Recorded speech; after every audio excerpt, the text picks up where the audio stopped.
The impetus for the book was I am, as you said, a Zen teacher, and Steve Stücky died 10 years ago. At the time of his death, he was one of the abbots at San Francisco Zen Center.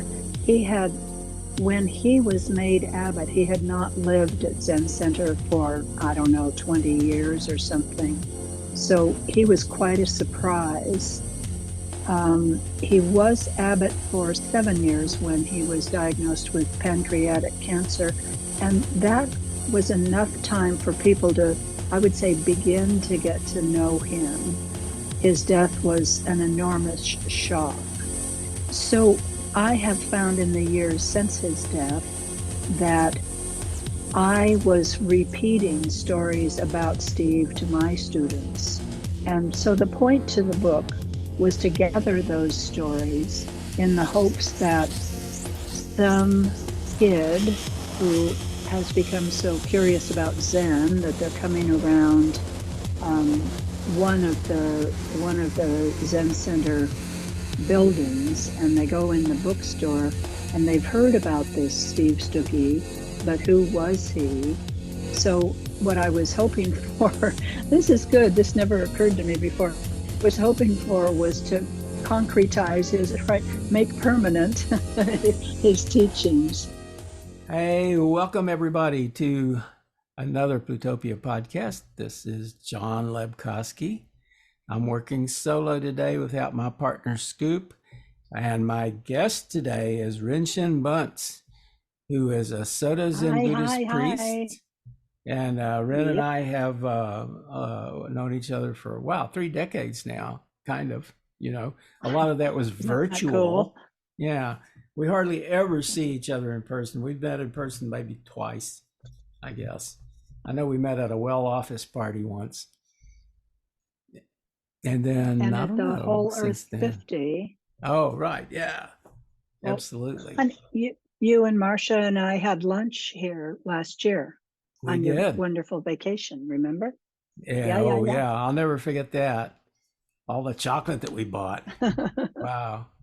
So, but we are here today to talk about Thank Myogen you. Steve Stücky and Ren's relationship with Myogen, which was documented recently in a book. She published this book within the last year, right? Just a few months ago.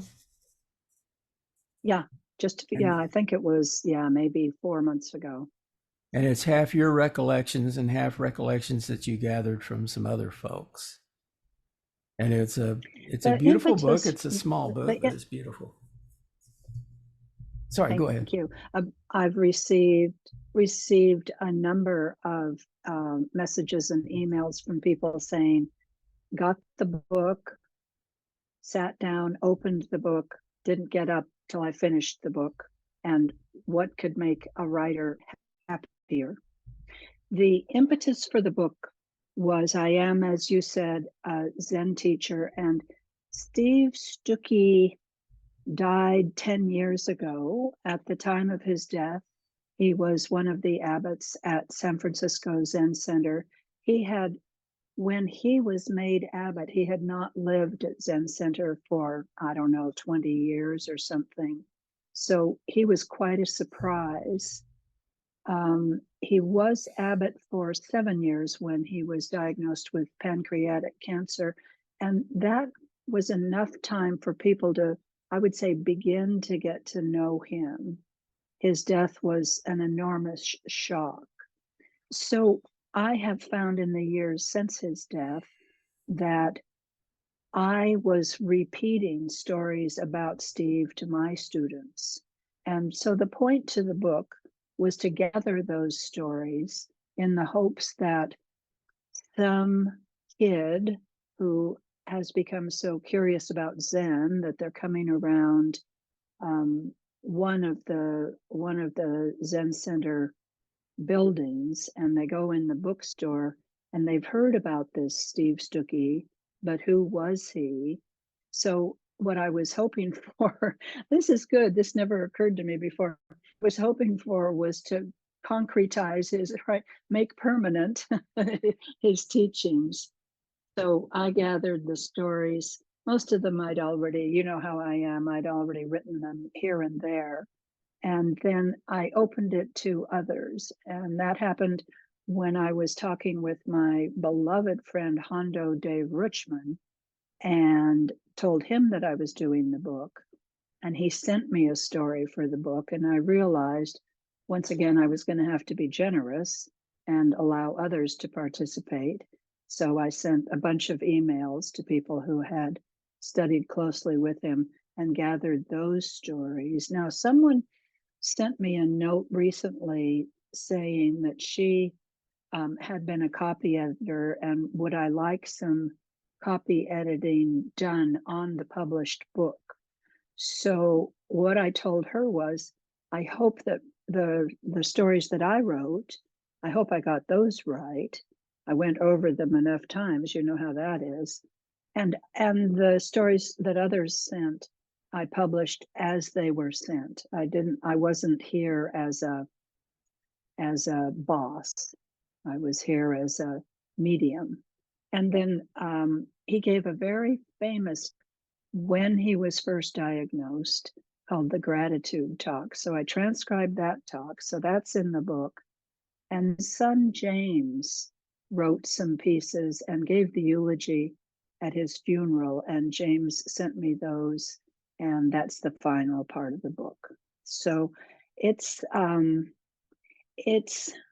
you know, the last book that I wrote about being a hospice chaplain, that is, I've written and now self-published 3 books.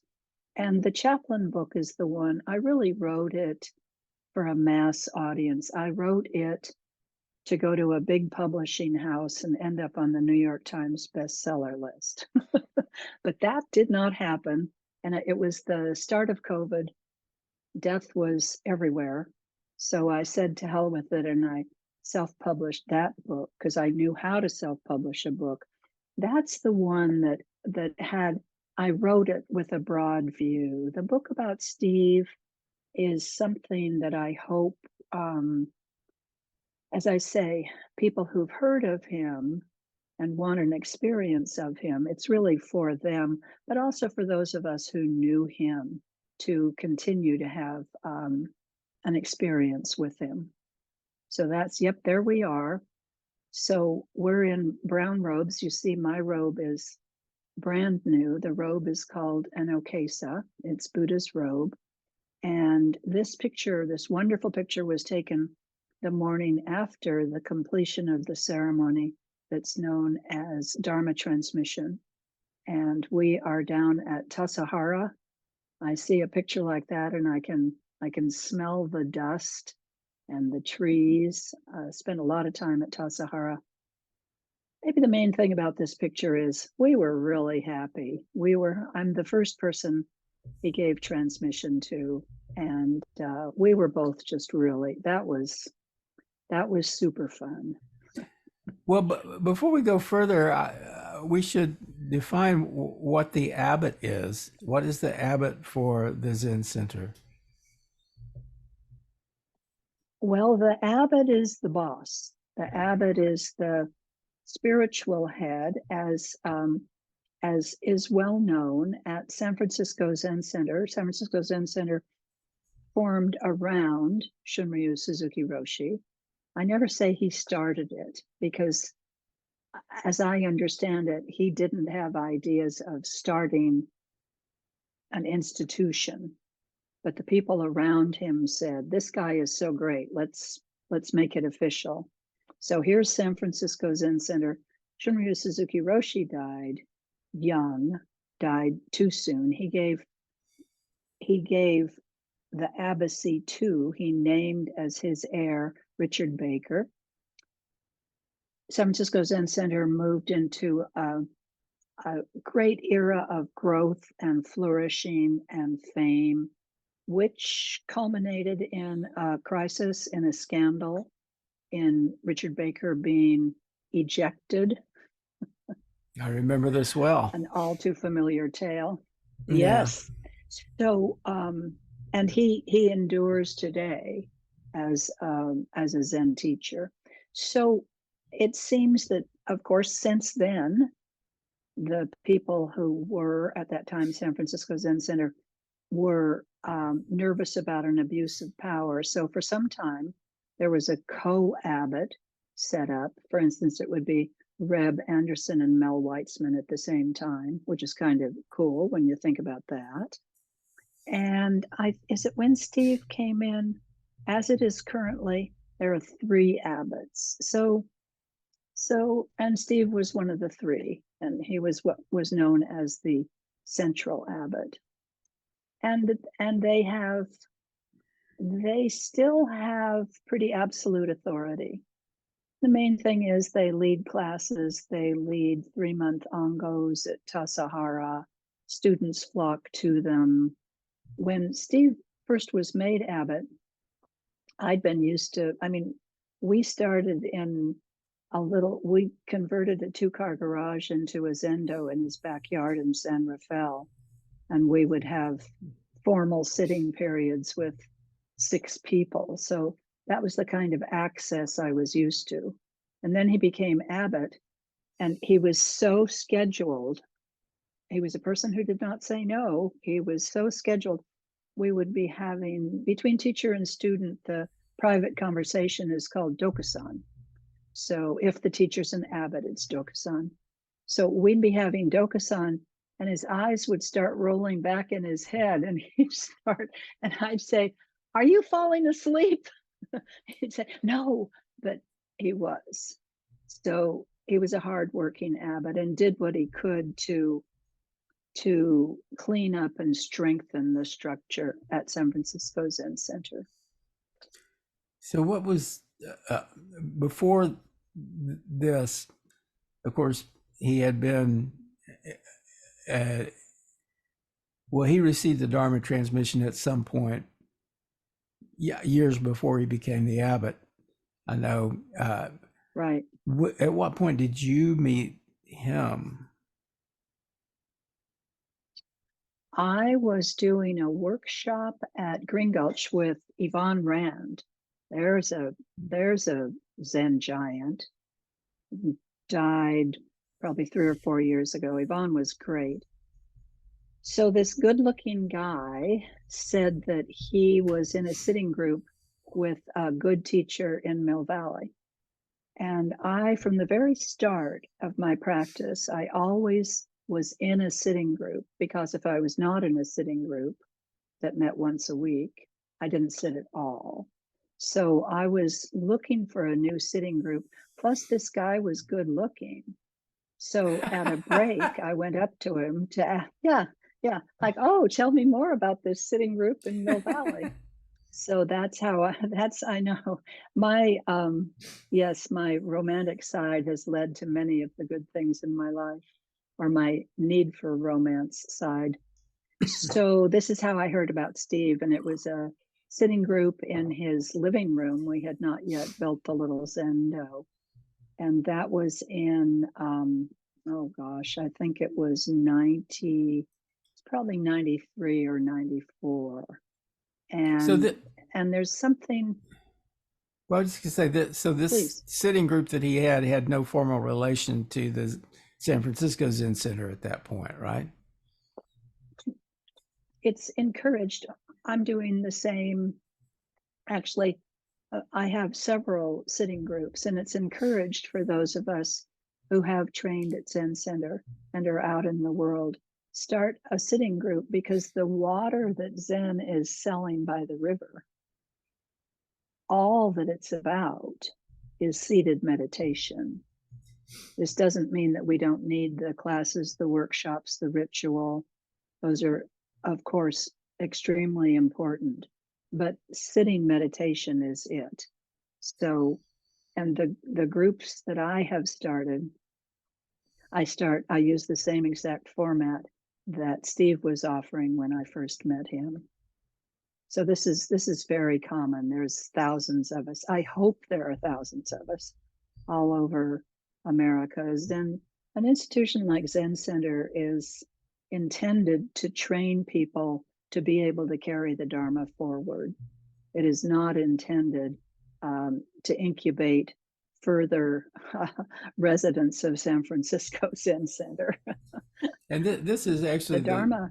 the strong tradition of Buddhism, right? Is to continue passing the teaching along experientially, not just like writing a bunch of books or whatever. I mean, there's a lot of books about Zen, and there's a lot of ways that people hear about Zen, but a personal direct transmission is the proper way to become a true, or to put yourself into that lineage and into that tradition of Zen, going all the way back to the Buddha himself. Have I got that correct? Yes, you have got that correct, my friend. It is. I was having a conversation with another priest this morning. I'm pretty remote.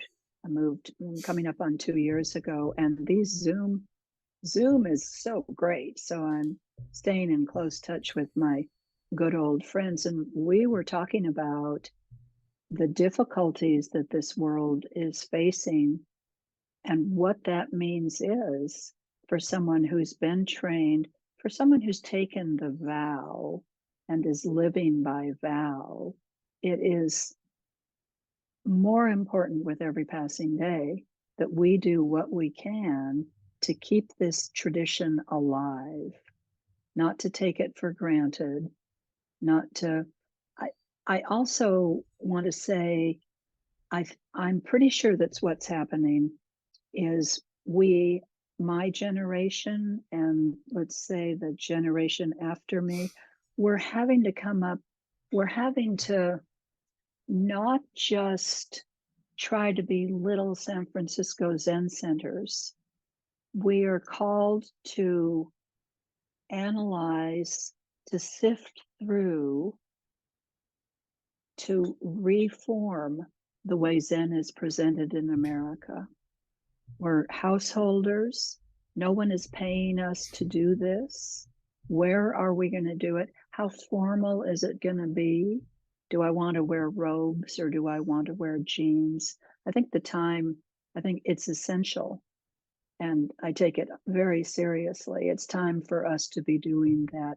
Berkeley Zen Center is in crisis. This wonderful, wonderful Alan Sanaki became abbot at Berkeley Zen Center 3 years ago when the great master who walked among us, Mel Weitzman, died. And in December, Alan had a health crisis. He's still in an ICU. I think he's now, this is just brutal. And here's Berkeley Zen Center. What's going to happen to Berkeley Zen Center? So these are really important questions that we are called to take a very hard look at. I don't even know what your question was, but that is so much on my mind. And again, the reason that we're called to do this is because the world needs help. I know you agree, John. Oh, yes. You agree. Oh, yes. I'm very concerned about it. And I've been, I try to think of what I can do. And one thing that I know about, Buddhism, if nobody's ever heard of it, it's still Buddhism, right? I mean, even if you had no idea who the Buddha wasn't a Buddhist. The Buddha wasn't a Buddhist, right? That's right. Yeah, exactly. But so we're really talking about just a way of being that makes sense, but it sort of depends on insight and experience, I think. And you need someone to lead. You need leadership. You need teachers. You need people who can create the right context for that insight and experience. It's got to be your insight and experience, but somebody has to help you find the path to that. And as I understand the process, we read it on a page and we think, oh yeah, that's true. That's a good idea. And then through several thousand hours of seated meditation, the moment comes when we really understand, oh, that teaching is true. That is my truth. Agreeing with you, we have to make the teachings our own. This is absolutely not something that sits on the page of a book. It can be in the student-teacher relationship. It can be that we can sit through 10 excellent Dharma lectures. They'll be talking about a sutra and what the Buddha taught. And that's good. We're paying attention. We're getting it. And then we can be walking down the path behind that teacher and see them do something. And there's more teaching in that, seeing a teacher make a gesture, than there is in hearing 10 lectures. One of my old friends, Tia Strozer, was what's called the Jisha, for Katagiri Roshi. And she said the Jisha is the shadow. So the Jisha walks behind carrying the incense, could tidy the cabin, help with the robes. It's the assistant. So for years, she was Katagiri's shadow. And she said, this is the way to learn. So I had the unusual good fortune to be Steve Stücky's shadow for 20 years. For some reason, I was always first in line. And I think it was my own, initially my own need to be first in line. So going through all of the forms and ceremonies, I was there at his right hand. That's the place to be. And when you go to Green Gulch and you see Reb Anderson and you say, wow, that's a real Zen teacher. I want him to be my Zen teacher. Get at the back of the line, bud, because there are 50 people in front of you. So this good fortune of finding a true teacher who you can get access, this is a great way to learn. If Zen is what you want. See, now that I'm a teacher, I see how how many people come to meditation as I did because they're in pain. So they come in the door saying, I don't want to be in pain so much. And I hear that if I meditate, I'll be more peaceful. So they're comfort seeking. They're coming for comfort. I'm a part of Everyday Zen now, Norman Fisher's floating group. God bless Norman Fisher. Again, a giant who walks among us. Oh, yes. Norman gave a great talk recently, and he talked about, he says, we come to Zazen because we want to help ourselves. But then he says, but if we stay in Zen practice, we begin to practice for the benefit of all beings. And I would say, that sitting and listening to your mind for thousands of hours, that ego is going to get whittled down. I mean, I do believe that the purpose of seated meditation is to develop a different relationship to our thoughts. But we have to listen to them and believe them for a long time before that happens. It takes a shaved down ego to be willing to practice for the benefit of all beings. And look where we are in America. How many billions of people live here? That's how many flaming egos are trying to get their own way. A bunch of big babies saying me is how we have ended up in this very, what about the idea of not even living for, but doing one little thing for the benefit of the group? So Zen training can bring us to at least an awareness of that possibility. I'm having a great time talking, John. I'm going to stop for a minute and see if, do you have, what about you? Oh, well, I was just thinking about how the process of sitting and sitting and sitting, the process of practice, it creates a vulnerability, I think, and that's why it's important to have a teacher who maybe has lived in that vulnerability themselves and who will not exploit it in any way, shape, or form, who will appreciate it and show you a direction that serves it serves you, and it serves the Dharma, and it serves, all beings. It doesn't just serve the teacher. We get, as I'm talking about this, I was just to say, I was flashing Donald Trump in my mind and thinking about, there's the opposite of what we're talking about, yes, like there is pure ego. Yeah. That's an example. Let's see, so many pieces to pick up. Donald Trump, yeah. when you have a teacher who has he's been through this himself, and my experience has been that in the presence of teachers who have taken a lot of time to do the work on themselves, they have a presence that can be powerful. I recall Sasaki Roshi came to Austin once, and I happened to have some limited amount of time in his presence. I think it was at the Austin Zen Center, and I could feel it. I could feel his presence. And we have to find someone we can trust. Yeah.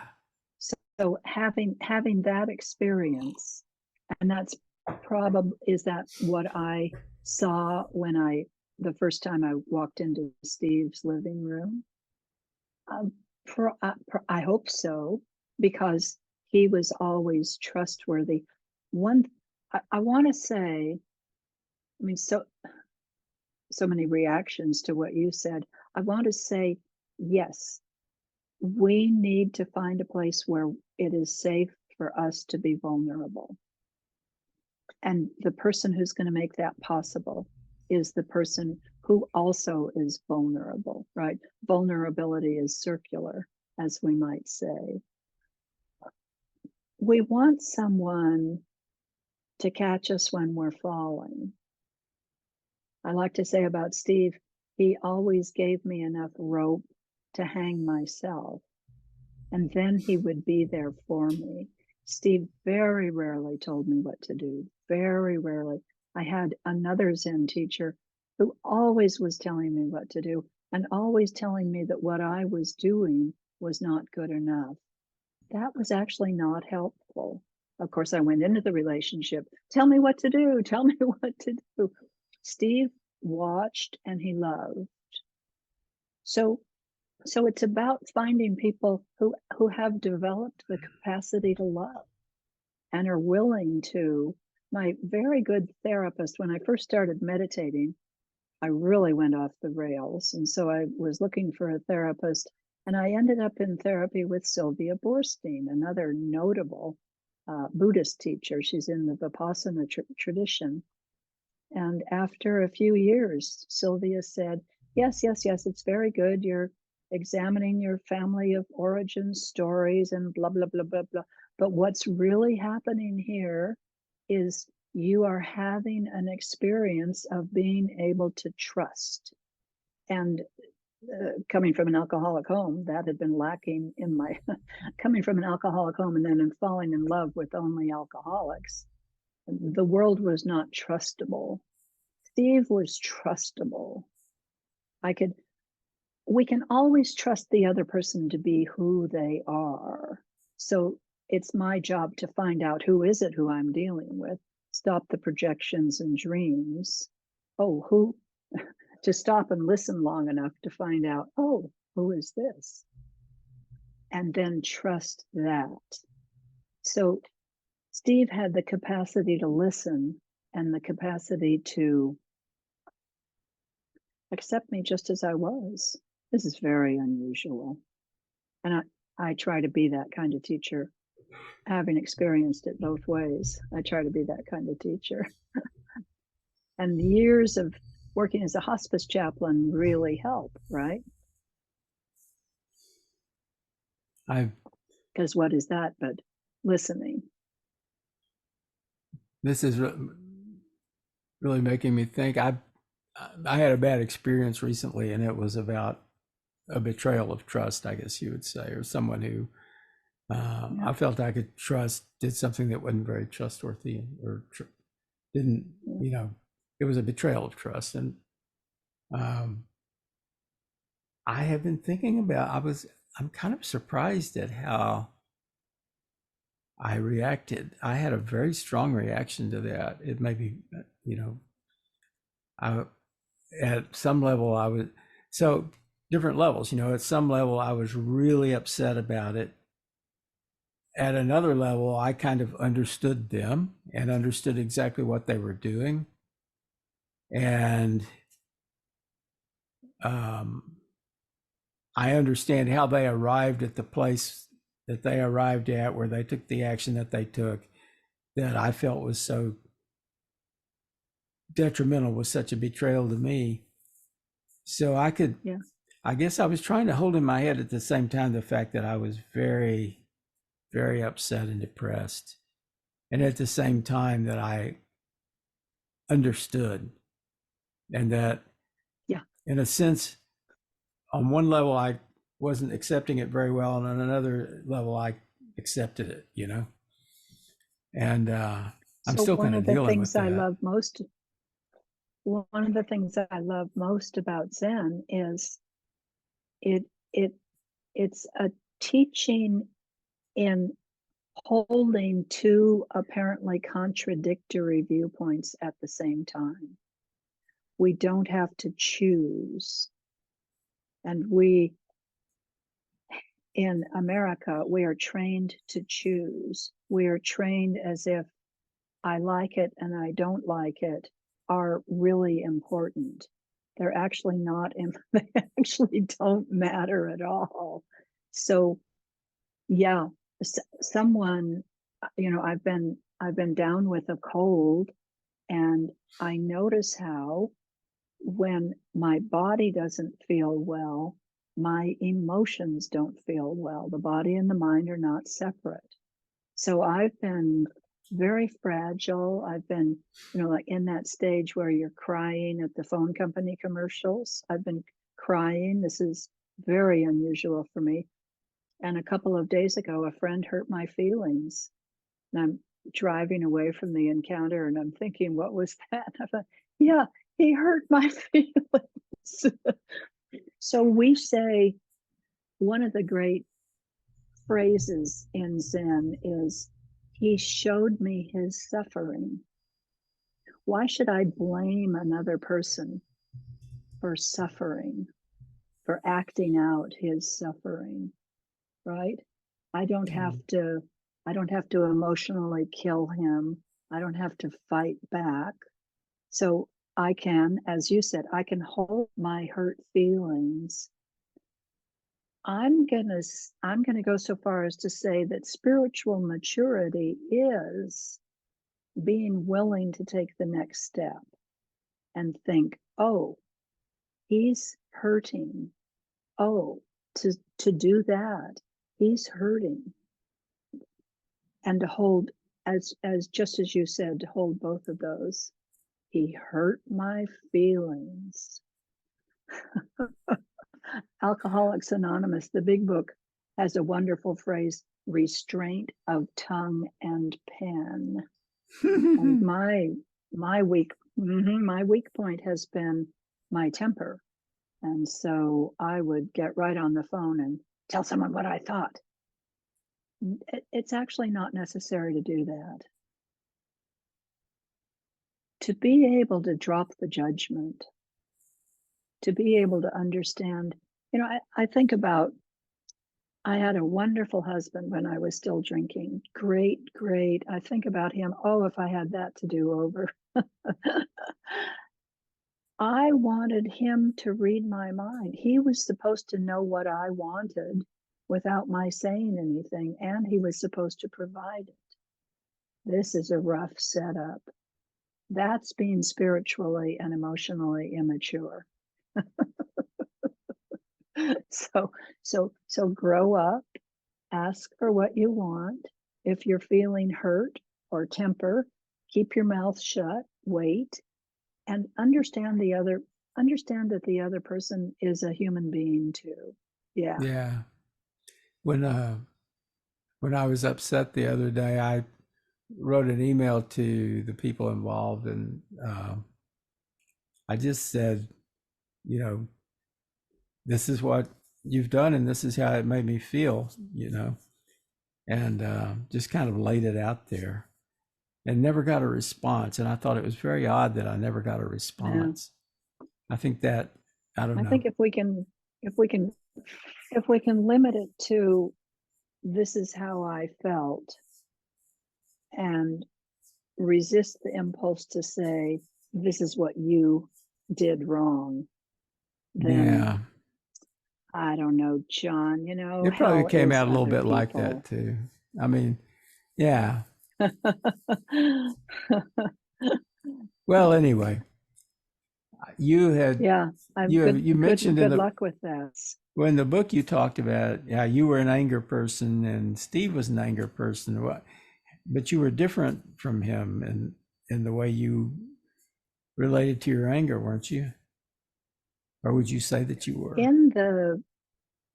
I would say so. In the Buddhist setup, there are 3 personality tendencies, and they are the 3 poisons. So the 3 poisons are in all of us. The 3 poisons are greed, hate or anger, and delusion. Greed, hate, and delusion, right? And so we each get to say, I'm an anger type, I'm a greed type, I'm a delusion type.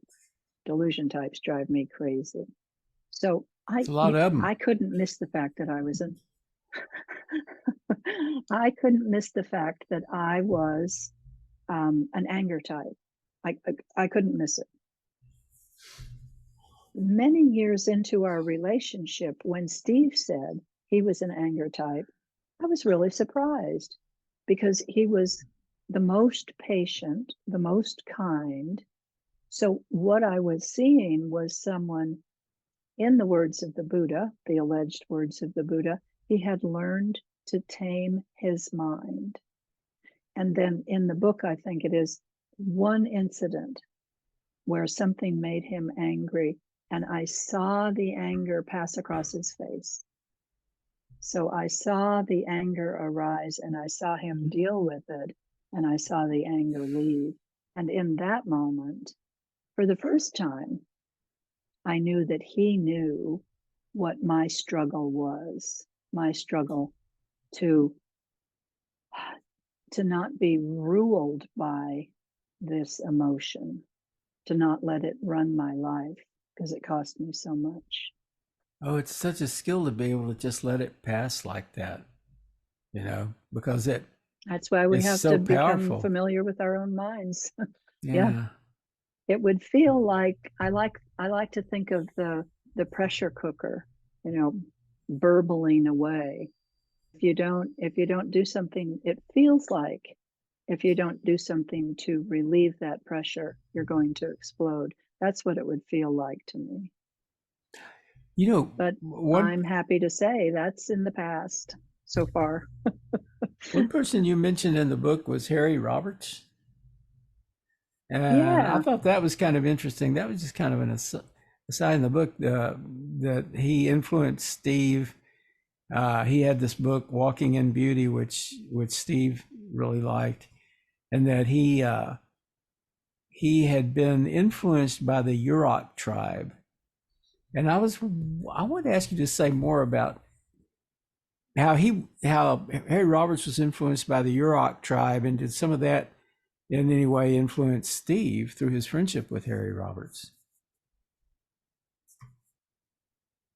as I recall it, when Steve was a young man, a young Zen student living at Green Gulch Farm, Harry Roberts was at Green Gulch Farm.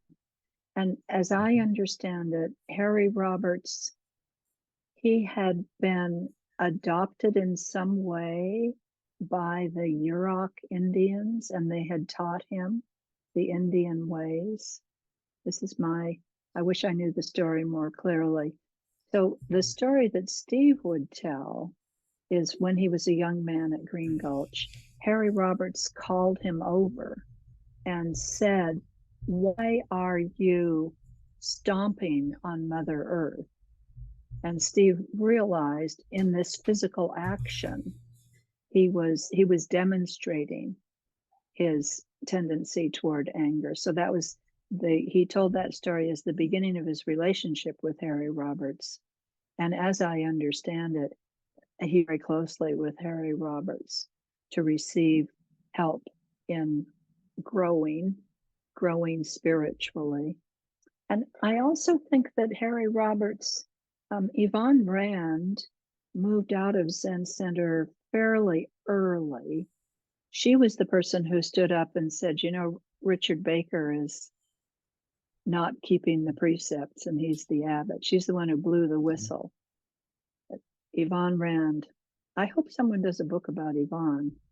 So she moved down the road. She lived in Muir Beach, and she would take in the people who were dying. And so I believe that Harry Roberts was living with her, and her husband was Bill Sterling when he died. And you know who else did was Lama Govinda. You've heard of, yeah, he died in Yvonne's house. So I didn't have a direct experience of Harry Roberts. I experienced him through Steve and heard over and over Steve's very high regard for him. The cat just came in the room, so anything could happen. I was just interested in the idea of mixing Buddhist, Buddhist presence with indigenous presence, and how those would combine. Let's say that that both of them emphasize respect. We can start there. So respect for Mother Earth, respect for this cup that I'm holding, respect for other people. Which is sadly missing and to such a great extent right now. What you say is true. But then, John, then the question becomes, so what am I going to do about that? When I was still working as a hospice chaplain, when someone was dying and family was gathered around, and family, we always want to know, what can I do?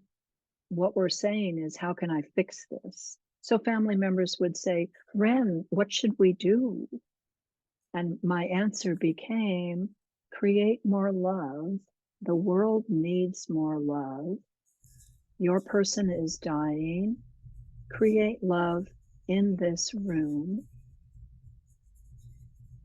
It could be a family creating more love. It could be 12 of us turning ourselves toward living with more respect.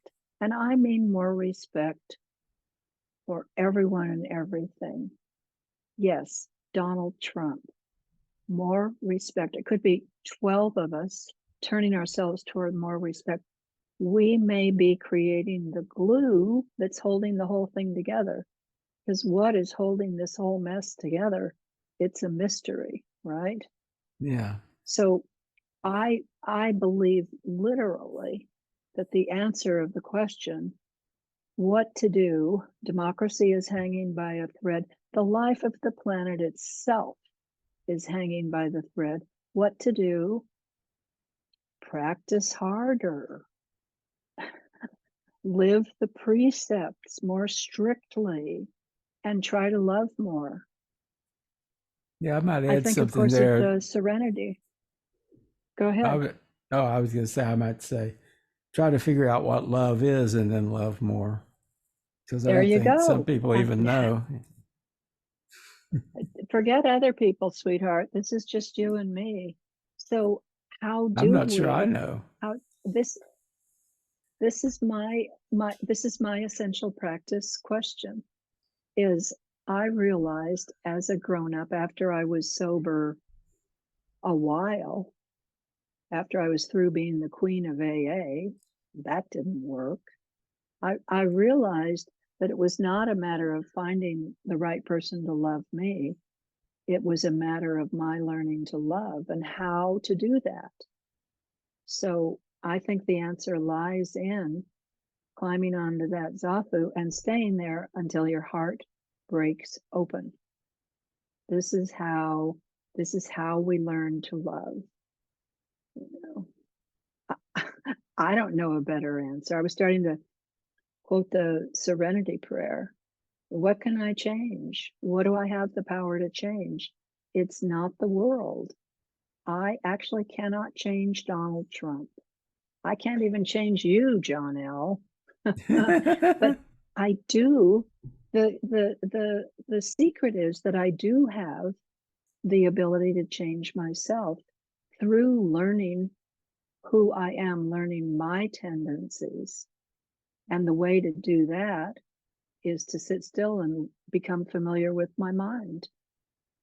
It's like, wow, And wow. it's hard to teach exactly how to do that, I guess, too, because, and you can have a Really room full hard. of people, they're sitting on the zafu and they may be all doing something entirely different in their heads. And, there may not be any of them who is doing what you would imagine you should be doing to Very good. to do the practice, right?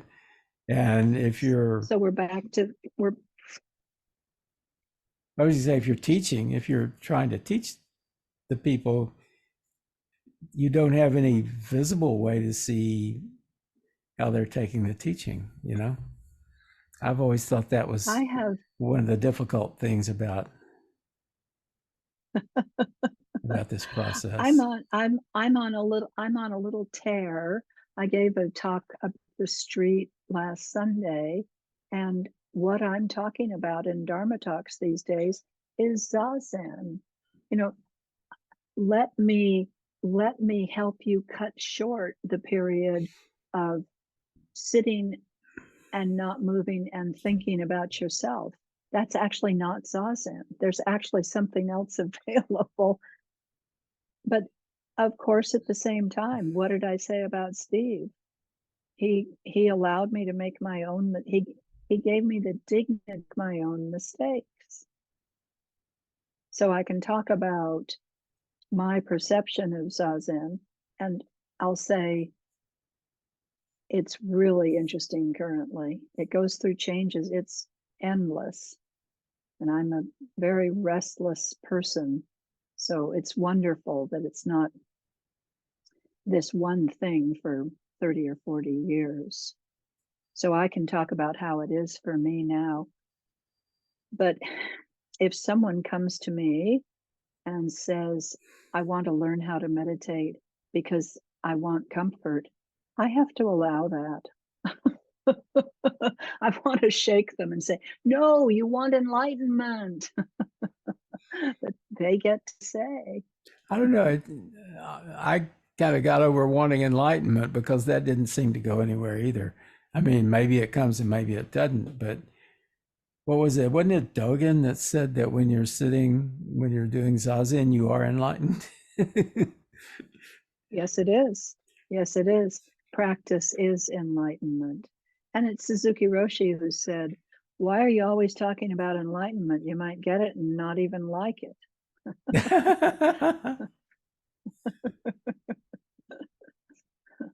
So I Like the actually don't dog chasing find the the car. people.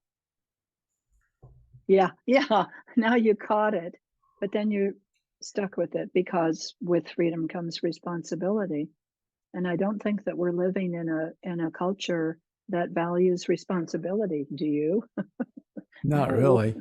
And I So mean, how that's a to really how to important live. point. If you do, if you were to have actual enlightenment and you become an enlightened person, of course, I think enlightenment, if it anything, it comes and goes, right? But to the extent that you might have some degree of enlightenment and some better understanding, then that does create a responsibility to share it in the world and to, you know, to work with the world and to Grow up. make effective use of what it's kind of a gift that you got, I guess. Stop acting like a little baby. Yeah. There's a lot of those out there right now. Stop banging your high chair with your spoon and demanding you get things your way. You know, in the Four Noble Truths, where the Buddha talks about suffering, and as has become popular, people will say, well, Buddhism means, oh, life is terrible or something. That I really appreciate the interpretation. Life is suffering. Life is suffering because it's so hard to get your own way. That's the suffering. I don't think the Buddha was talking about war, about the death of people we love, about atrocities. I think the Buddha was talking about the everyday frustration of thinking I should get my own way and not being able to. That's the everyday grind of suffering that makes us do really crazy things. Yeah, people have extravagant views of what suffering has to be, but suffering can be very small bore, I think. Just minor annoyances are a kind of suffering. That's it. That's it. And so we need to learn a mature way to deal with the annoyances. Keep your hand off the car horn. Just don't. That's my practice. What can you tell us So about the final 10? Yeah, we're down to the last 10 minutes. What or 9 minutes? What can you tell us about the gratitude talk?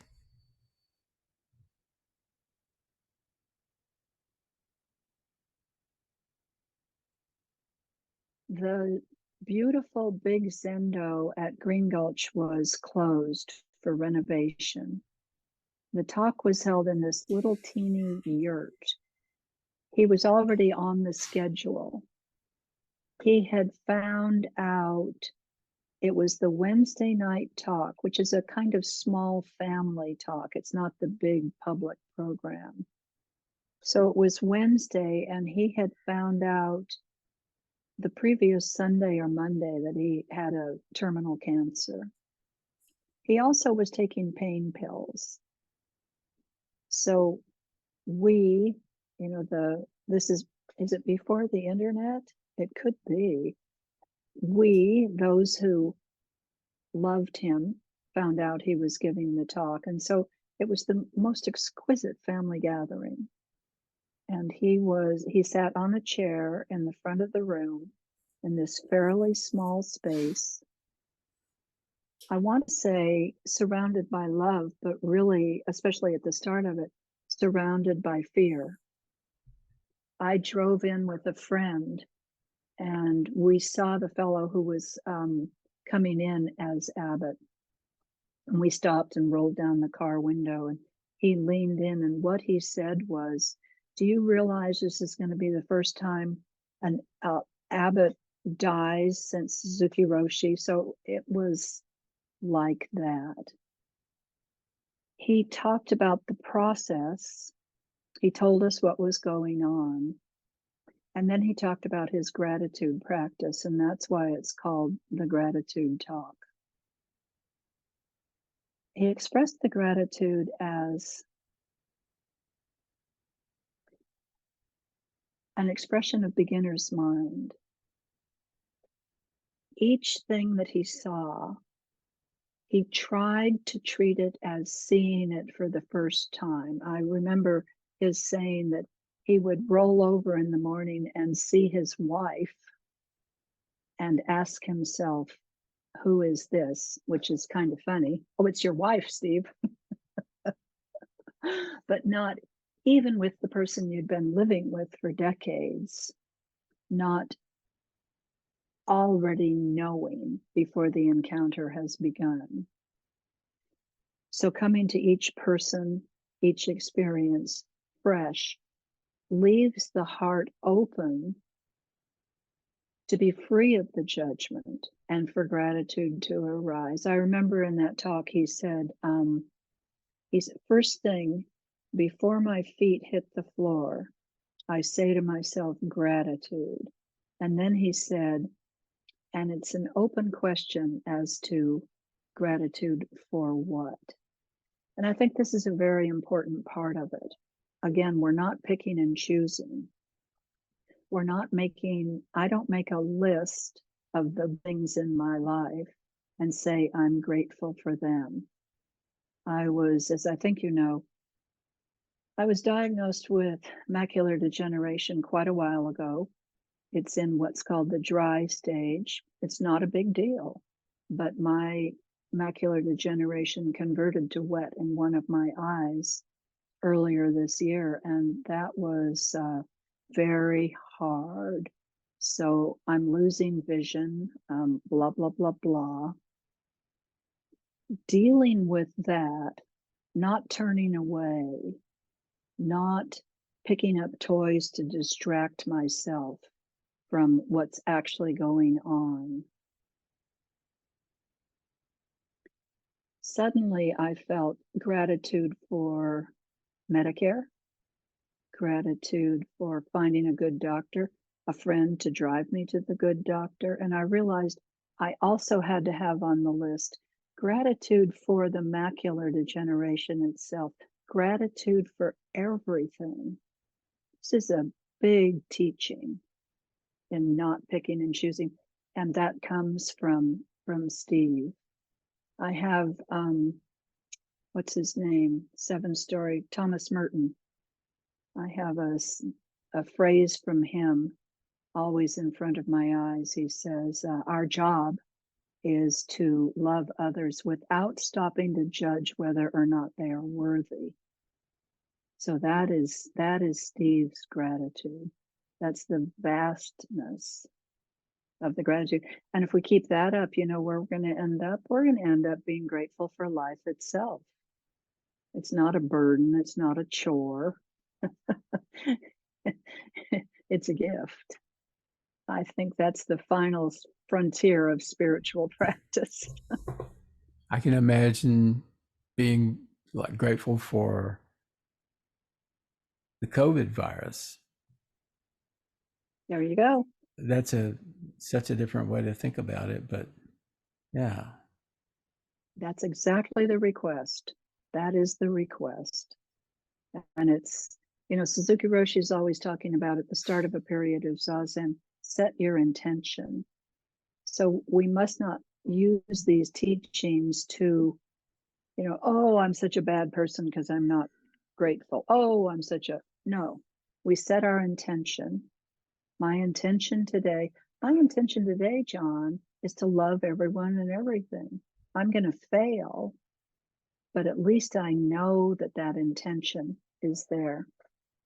So here we're down to 3 minutes, and I want to say, if anyone listening to this is so inclined, I hold a Zoom Zendo 3 nights a week, 7:00 Pacific time, and I have a adequate website, renshinbunce.com, and you can get details there. And it's I have people from, Whidbey Island, from Iowa, local people, just heard from someone in Japan. So, and we sit for 30 minutes and then we just check in and we form Sangha, right? The 3 treasures, I've mentioned the 3 poisons, the 3 treasures, Buddha, Dharma, Sangha. And it is said that Sangha is the greatest of the 3. So we need each other. So if anyone wants to come and sit, please do. And if they want to buy my books, they're on Amazon. So Or through, and what is it? we'll have links on the website. And someone from Texas is already Thank you. considering joining the Sangha, and meant to before. And I'm going to had say never done. too, cool. But I want to say for you in Austin, I have the highest regard for Choro, who's the current abiding teacher at Austin Zen Center. Oh yes. So you have the opportunity to sit in the flesh with a very, very strong group. Yeah. So my darling, is that enough for today? We have Yeah. reached just the end of the hour, and I am so appreciative. I have such gratitude for the conversation that you brought today. And for the book. To help keep our hearts open. Yeah, buy the book. This is a wonderful book. Yes. There he is. And it can be read in one sitting. You can stay in touch with Plutopia at plutopia.io. On Facebook, look for @Plutopia News. On Twitter, it's @Plutopia. This is the Plutopia News Network, 20 minutes into the future.